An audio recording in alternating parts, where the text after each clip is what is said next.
Welcome back to my channel. ಹೊಸದಾಗಿ channel ನೋಡ್ತಾ ಇದ್ದರೆ ಸಬ್ಸ್ಕ್ರೈಬ್ ಮಾಡಿಕೊಂಡು ಸಪೋರ್ಟ್ ಮಾಡಿ. ವಾರಾಹಿ ದೇವಿಯ ಆಶೀರ್ವಾದ ಎಲ್ಲರ ಮೇಲೂ ಇರಲಿ ಅಂತ ವಿಡಿಯೋ ಪ್ರಾರಂಭ ಮಾಡ್ತಾ ಇದ್ದೀನಿ. ಇದೇ ಶ್ರಾವಣ ಮಾಸದ ಬುಧವಾರ ತಪ್ಪದೆ ಈ ಸಣ್ಣ ಪರಿಹಾರವನ್ನು ಮಾಡ್ಕೊಳ್ಳಿ. ಬುಧವಾರ ಅಂದರೆ ಗಣಪತಿಯನ್ನು ಪೂಜಿಸುವಂಥ ಹಾಗೂ ವಿಘ್ನೇಶ್ವರನನ್ನು ಈ ದಿನ ನಾವು ಆರಾಧನೆ ಮಾಡೋದರಿಂದ, ಈ ರೀತಿಯ ಪರಿಹಾರಗಳನ್ನು ಮಾಡಿಕೊಳ್ಳೋದ್ರಿಂದ ನಮ್ಮ ಕೆಲಸಗಳಲ್ಲಿ ವಿಘ್ನ ಬರದೇ ಇರುವಂತೆ ಭಗವಂತನು ನೋಡ್ಕೊಳ್ತಾನೆ. ವಿಘ್ನ ವಿನಾಶಕನ ಈ ದಿನವನ್ನು ತಪ್ಪದೆ, ಅದು ಶ್ರಾವಣ ಮಾಸದಲ್ಲಿ ತುಂಬಾ ಅದ್ಭುತವಾಗಿರುತ್ತೆ ಈ ಪರಿಹಾರವನ್ನು. ಯಾಕಂದರೆ ಶ್ರಾವಣ ಮಾಸ ಅಂತ ಹೇಳಿದ್ರೆ ಮಾನವ ಜೀವನದಲ್ಲಿ ಬರುವಂಥ ಕಠಿಣಾತಿ ಕಠಿಣ ಸಮಸ್ಯೆಗಳು, ಕಷ್ಟ, ಮನೆಯಲ್ಲಿ ದರಿದ್ರ, ಇದನ್ನು ಹೋಗಲಾಡಿಸೋದಕ್ಕೆ ಸುಲಭವಾಗಿರುವಂಥ ಮಾರ್ಗಗಳನ್ನು ನಾವು ಈ ಮಾಸದಲ್ಲಿ ಫಾಲೋ ಮಾಡೋದ್ರಿಂದ ಅದು ತಪ್ಪದೆ ನಮ್ಮ ಸಮಸ್ಯೆಗಳನ್ನು ಅತಿ ಶೀಘ್ರದಲ್ಲೇ ಓಡಿಸುತ್ತೆ, ನೆಮ್ಮದಿಯನ್ನು ಕೊಡುತ್ತೆ. ಮನೆಯಲ್ಲಿ ಇರುವಂಥ ದರಿದ್ರ ಅಲಕ್ಷ್ಮಿಯನ್ನು ಓಡಿಸುತ್ತೆ. ಮನೆಯಲ್ಲಿ ಇರುವಂಥ ಕಷ್ಟ ಸಮಸ್ಯೆಗಳನ್ನು, ಯಾಕಂದರೆ ಒಬ್ಬರಿಗೆ ಸಮಸ್ಯೆಗಳು ಬಂದಿದೆ ಅಂತ ಹೇಳಿದ್ರೆ ಅದು ಮತ್ತೆ ಮತ್ತೆ ಪದೇ ಪದೇ ಬರ್ತಾನೆ ಇರುತ್ತೆ. ಹಣಕಾಸಿನ ಮೇಲೆ ಇರಬಹುದು, ಆರೋಗ್ಯದ ಮೇಲೆ ಇರಬಹುದು, ಪೂರ್ತಿಯಾಗಿ ಆ ಮನೆಯಲ್ಲಿ ಇರುವಂಥ ಎಲ್ಲ ಸದಸ್ಯರಿಗೂ ಒಂದು ರೀತಿಯಲ್ಲಿ ನೆಮ್ಮದಿಯನ್ನು ಕಳ್ಕೊಂಡು ಕಣ್ಣೀರು ಹಾಕುವಂಥ ಪರಿಸ್ಥಿತಿ ಬಂದಿರುತ್ತೆ. ನಮಗೆ ಯಾಕೆ ಈ ರೀತಿ ಸಮಸ್ಯೆಗಳು ಬಂದಿದೆ, ಇದರಿಂದ ನಾವು ಹೊರಗಡೆ ಬರುವಂಥ ಸುಲಭ ಮಾರ್ಗಗಳು ಏನಾದರೂ ಗೊತ್ತಾದರೆ ಸಾಕಾಗುತ್ತೆ ಅನ್ನುವ ರೀತಿ ಇದ್ದಾಗ ತಪ್ಪದೆ ಈ ಸಣ್ಣ ಪರಿಹಾರವನ್ನು ಮಾಡ್ಕೊಳ್ಳಿ. ಯಾಕಂದರೆ ನಮಗೆ ಸಮಸ್ಯೆಗಳೇನೋ ಬರುತ್ತೆ, ಅದನ್ನು ನಿಭಾಯಿಸಿ ಮುಂದೆ ನಾವು ಧೈರ್ಯದಿಂದ ಹೋಗೋದಕ್ಕೂ ಕೂಡ ನಮಗೆ ಕೆಲವೊಂದು ಪರಿಹಾರಗಳು ಸಹಾಯ ಮಾಡುತ್ತೆ. ಅದರಲ್ಲಿ ಕಲ್ಲುಪ್ಪಿನ ಪರಿಹಾರ. ಕಲ್ಲುಪ್ಪು ಸಮುದ್ರ ಗರ್ಭದಲ್ಲಿ ಸಿಕ್ಕಿರುವಂಥದ್ದು. ಸಮುದ್ರ ಮಂಥನ ನಡೆದಾಗ ನಮಗೆ ಕಲ್ಲುಪ್ಪು ಕೂಡ ಉದ್ಭವ ಆಗಿರುವಂಥದ್ದು ತುಂಬ ಶ್ರೇಷ್ಠವಾಗಿರುತ್ತೆ. ಋಣಭಾರಗಳನ್ನು, ನಕಾರಾತ್ಮಕ ಎನರ್ಜಿಯನ್ನು, ಒಬ್ಬ ಮನುಷ್ಯನಿಗೆ ನೆಗೆಟಿವ್ ಎನರ್ಜಿ ಅನ್ನುವಂಥದ್ದು ಯಾವ ರೀತಿ ತಾಗುತ್ತೆ ಅಂತ ಹೇಳಿದ್ರೆ, ಅವ್ರು ಏನಾದರೂ ಸಂತೋಷವಾಗಿದ್ದಾಗ, ಖುಷಿಯಾಗಿದ್ದಾರೆ ಅಂತ ಯಾರಿಗಾದರೂ ಕಣ್ಣು ಬಿದ್ದರೆ ಸಾಕು ಸ್ನೇಹಿತರೆ, ತುಂಬ ಅಸೂಯೆ ಪಟ್ಕೊಳ್ಳುವಂಥ ಜನ ನಮ್ಮ ಮಧ್ಯೆನೇ ಇದ್ದಾರೆ. ಬೇರೆ ಯಾರೂ ಬರೋದಿಲ್ಲ, ನಮ್ಮ ಸ್ವಂತದವರೇ ಆಗಿರ್ತಾರೆ, ನಮಗೆ ತುಂಬ ಬೇಕಾಗಿರುವಂಥವರೇ ಆಗಿರ್ತಾರೆ. ನಾವು ಹೊಸ ಬಟ್ಟೆ ಹಾಕಿದ್ರೆ ಅಥವಾ ಹೊಸದಾಗಿ ಏನಾದರೂ ವೆಹಿಕಲ್ ತಗೊಂಡ್ರೆ, ಏನಾದರೂ ಸಣ್ಣ ಪುಟ್ಟ ವಸ್ತುಗಳನ್ನು ತಗೊಂಡ್ರೆ, ಮನೆಯಲ್ಲಿ ತುಂಬ ಸಂತೋಷವಾಗಿ ಏನಾದರೂ ಇದ್ದರೂ ಕೂಡ ಆ ರೀತಿ ಕಣ್ಣಾಕ್ತಾರೆ. ಎಷ್ಟು ಅನ್ಯೂನ್ಯವಾಗಿದ್ದಾರೆ, ಎಷ್ಟು ಚೆನ್ನಾಗಿದ್ದಾರೆ, ನಮಗಿಂತ ಚೆನ್ನಾಗಿದ್ದಾರೆ ಅನ್ನೋ ಥರ.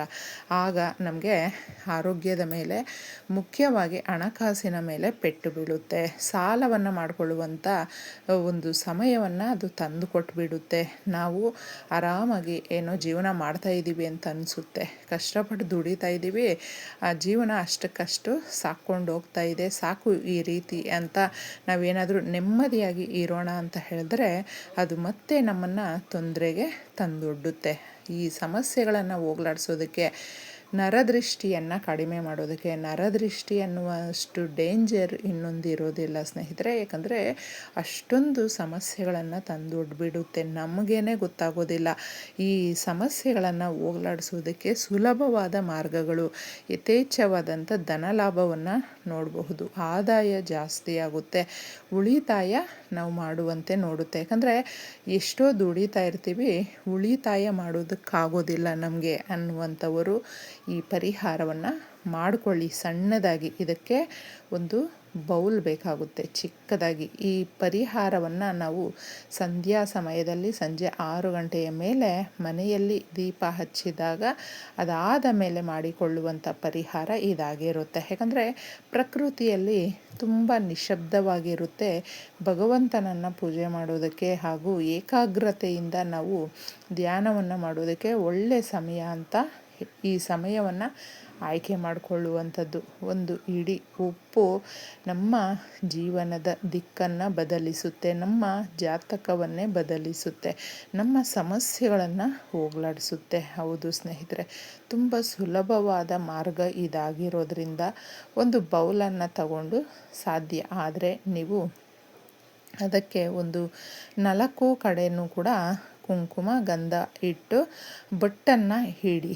ಈ ಥರ ಇಡೋದ್ರಿಂದ ಒಂದು ಇಡೀ ಉಪ್ಪನ್ನು ನಿಮ್ಮ ಕೈಯಲ್ಲಿ ತಗೊಂಡು ಹಾಕಬೇಕು. ನಮ್ಮ ಹಣಕಾಸಿನ ಸಮಸ್ಯೆಗಳನ್ನು ಹೋಗಲಾಡಿಸೋದಕ್ಕೆ ಲಕ್ಷ್ಮೀದೇವಿ ಈ ಪರಿಹಾರವನ್ನು ಮಾಡ್ತಾ ಇದ್ದೀವಿ ತಾಯಿ, ನಿನ್ನ ಆಶೀರ್ವಾದವನ್ನು ಕೊಡು ಅಂತ ಮನಸ್ಸಲ್ಲಿ ನೆನೆಸ್ಕೊಂಡು ತಾಯಿಯನ್ನು ಈ ಪರಿಹಾರ ಮಾಡಿಕೊಳ್ಳಿ. ಯಾಕಂದರೆ ನಮಗೆ ಪರಿಹಾರ ಶಾಸ್ತ್ರಗಳಲ್ಲೇ ಶ್ರೀ ಮಹಾಲಕ್ಷ್ಮಿ ಬಂದು ಸಂಪತ್ತಿಗೆ ಅಧಿದೇವತೆ.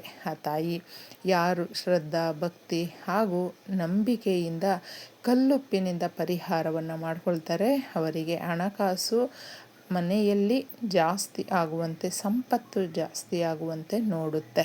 ಇದಕ್ಕೆ ನೀವು ಲವಂಗಗಳನ್ನು ಒಂದಷ್ಟು ತಗೊಳ್ಳಿ. ಅದನ್ನಿಷ್ಟೇ ತಗೊಳ್ಬೇಕು ಅಂತಿಲ್ಲ. ನಿಮ್ಮ ಮನೆಯಲ್ಲಿ ತುಂಬ ಅಡೆಚಣೆ ಆಗ್ತಾಯಿದೆ, ತುಂಬ ಅಡೆತಡೆ ಆಗ್ತಾಯಿದೆ, ಕೆಲಸಗಳು ಕಾರ್ಯಗಳು ಪ್ರತಿಯೊಂದು ಕೂಡ ನಮಗೆ ತುಂಬ ಹಿಂದೆ ಬೀಳ್ತಾ ಇದೆ ಅನ್ನುವಂಥವರು ಲವಂಗಗಳನ್ನು ಮೊದಲು ತಗೊಳ್ಳಿ ಸ್ನೇಹಿತರೆ. ಯಾಕಂದರೆ ನಿಂತಿರುವ ಕೆಲಸಗಳು ಸರಾಗವಾಗಿ ಆಗುವಂತೆ ಲವಂಗಗಳು ಮಾಡುತ್ತೆ. ಮುಗ್ಗಿರಬೇಕು ಅಷ್ಟೇ. ಇನ್ನು ಇದಕ್ಕೆ ನಾವು ಅರಿಶಿಣ ಕುಂಕುಮವನ್ನು ತಗೊಳ್ಬೇಕು. ಅರಿಶಿಣ ಕುಂಕುಮ ಬಂದು ಗುರುಬಲವನ್ನು ಹಾಗೂ ಲಕ್ಷ್ಮೀದೇವಿಯ ಕಟಾಕ್ಷವನ್ನು ಕರುಣೆಯಿಂದ ತೋರಿಸುತ್ತೆ ಅಂತ ಹೇಳಬಹುದು. ಅರಿಶಿಣ ಕುಂಕುಮ ಯಾವಾಗಲೂ ಶುಭ ಕಾರ್ಯಗಳನ್ನು ಮಾಡೋದಕ್ಕೆ ಬಳಸುವಂಥದ್ದು. ಲೋಹದ ಪರಿಹಾರ ಪ್ರತಿಯೊಬ್ಬರಿಗೂ ಗೊತ್ತಿರುವಂಥದ್ದೇ. ಲೋಹದಿಂದ ಮಾಡಿದಾಗ ಶ್ರೀ ಮಹಾಲಕ್ಷ್ಮಿ ಪ್ರಸನ್ನಗೊಳ್ತಾಳೆ.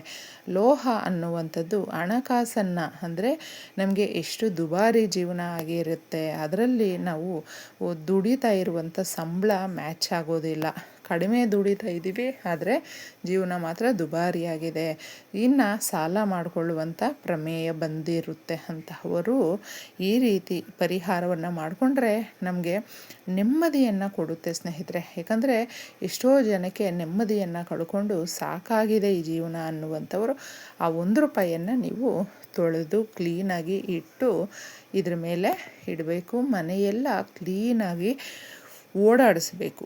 ಇದನ್ನು ಕೈಯಲ್ಲಿಟ್ಕೊಂಡು ಹಣಕಾಸಿಗಾಗಿ, ಆರೋಗ್ಯಕ್ಕಾಗಿ, ನಮ್ಮ ಬಿಸ್ನೆಸ್ ಆಗಲಿ, ಮನೆಯಲ್ಲಿ ನಿಂತಿರುವ ಕೆಲಸ ಕಾರ್ಯಗಳಿಗಾಗಲಿ, ಏನಕ್ಕೆ ಆಗಲಿ ನೀವು ಮನಸ್ಸಲ್ಲಿ ನೆನೆಸ್ಕೊಳ್ತಾ ಈ ಪರಿಹಾರವನ್ನು ಮಾಡಿ ಮುಖ್ಯವಾಗಿ ಬೀರುವ ಇಡುವಂಥ ಜಾಗದಲ್ಲಿ ಇಡಬೇಕು. ಯಾಕಂದರೆ ಬೀರುವ ಇಡುವಂಥ ಜಾಗದಲ್ಲಿ ಅಂದರೆ ನಾವು ಜೋಪಾನ ಮಾಡಿ ಕೆಲವೊಂದು ಬೆಲೆ ಬಾಳುವಂಥ ವಸ್ತುಗಳನ್ನು, ಒಡವೆಗಳನ್ನು, ಹಣವನ್ನು ಬೀರುವನಲ್ಲಿ ಇಡ್ತೀವಿ. ಆ ಜಾಗದಲ್ಲಿ ಇನ್ನೂ ಯಥೇಚ್ಛವಾಗಿ ಧನಲಾಭ ಆಗುವಂತೆ ಮಾಡುತ್ತೆ. ಇದನ್ನು ಬೀರುವ ಕೆಳಗಡೆ ಇಟ್ಟು 48 ಗಂಟೆಗಳು ಬಿಟ್ಟುಬಿಡಬೇಕು ಸ್ನೇಹಿತರೆ. ತದನಂತರ ಮಾತ್ರ ನೀವು ಅದನ್ನು ತೆಗೆದು ಯಾರು ತುಳಿದೇ ಇರುವ ಒಂದು ಜಾಗದಲ್ಲಿ ನೋಡಿ ಇದನ್ನು ಒಂದು ಕವರಲ್ಲಿ ಹಾಕ್ಕೊಂಡೋಗಿದ್ದೆ ತಗೊಂಡೋಗಿ ಹಾಕಿಬಿಟ್ಟು ವಾಪಸ್ ಬರಬೇಕಾಗುತ್ತೆ.